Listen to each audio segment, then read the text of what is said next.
right, let's talk about the Dallas Cowboys here for a little bit. As is no surprise, the Cowboys find themselves in the news again this offseason. This time, star second-year linebacker Micah Parsons made some very interesting comments, to say the least.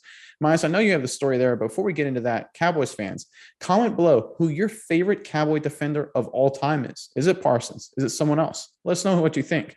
But Miles, what do you have with the latest going on out of Dallas? Well, Nick, before we get into it, I'll tell you my favorite Cowboys defender, Deion Sanders. Easily. Yeah, that's a good one. But Micah Parsons is getting there. He seems to be like one of the biggest generational talents to come out of the draft. Play everywhere on the field.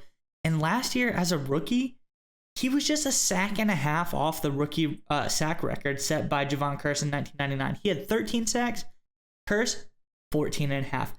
So close. And if he wouldn't have missed that game due to COVID, he probably had a good chance at getting it.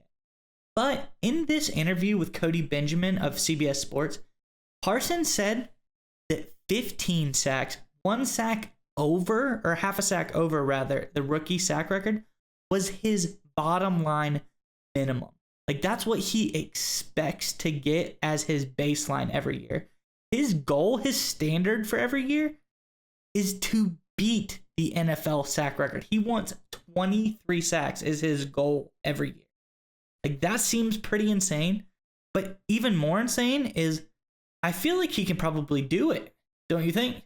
Well, I think the interesting thing with Parsons is that unlike a lot of defensive linemen, he has many different ways he can get sacks. It's the way Dallas uses him. They line him all over the field and give him a bunch of different kind of alternate situations to make big plays as a pass rusher.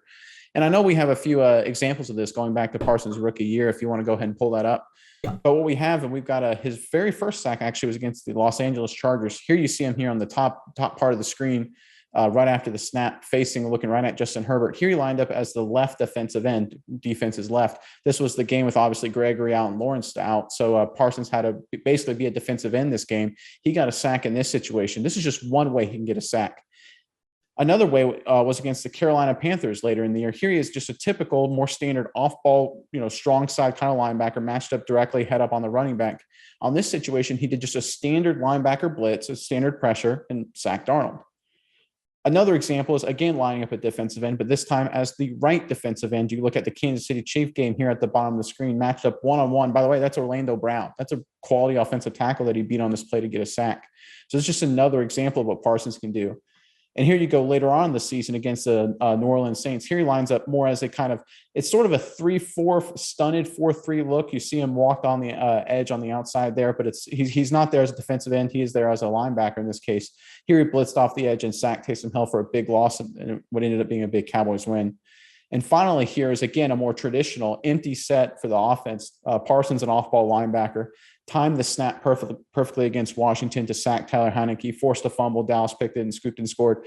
So, again, all of these instances, these are just 5 examples, 5 with Parsons' 13 sacks his rookie year, are just a number of different ways he can get to the quarterback. Yeah, and I think that's a key to Parsons' success. And it reminds me of Aaron Donald, J.J. Watt, other great players who aren't even as versatile as Parsons has been, but they line up. I remember watching J.J. Watt line up all across the defensive line to match up with whatever offensive lineman he thought he had the best matchup against. And they would do things like that. And with Parsons, you can line him up in all those places, but as you said, you can line him up in the middle linebacker role, you can line him up in his outside linebacker. He can blitz from pretty much any. I wouldn't be surprised if they threw him at corner or something like that, where he blitz, like I do a little corner blitz. I could see the Cowboys getting super creative with this guy, who's probably one of the best athletes that I've ever seen play in the NFL. He might have not the highest of high athletic skills, but they're still pretty good. But he is heck of a ball player. He plays football. He passes the eye test with flying colors. Yeah, he certainly can move like a great athlete, although there are some defensive ends, namely guys like Jadeveon Clowney, that were big and could move. But I think the thing that's interesting with Parsons, because he can line up everywhere, offensive linemen or running backs, if they have to pick him up in pass protection, they don't get a lot of reps against him to figure out how to play him. Right. If if he's left defensive end for a few snaps, right defensive end for a few more, a standard blitzing linebacker, blitzing off the edge as a linebacker, maybe throwing a corner blitz like you just alluded to.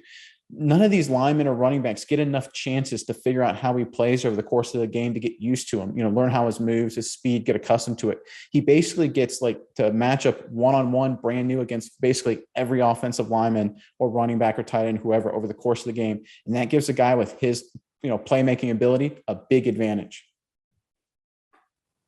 Hey, Nick, you want to get some awesome NFL merch like this? If you want the best, most high quality NFL merch that you get, go check out Ultra Game NFL, one of the NFL's top sellers on Amazon. They sell the most premium NFL merch money can buy. So if you want to check them out, where can we find them, Nick? Yeah, exactly. Check them out in our description box below. We got all kinds of great affiliate links you can use that get you directly to Ultra Game NFL's store with all the greatest high quality merch for your team. Use these affiliate links. It's a big help to us for our channel at no extra cost to you. Check it out. Ultra Game NFL, the best gear you'll ever find.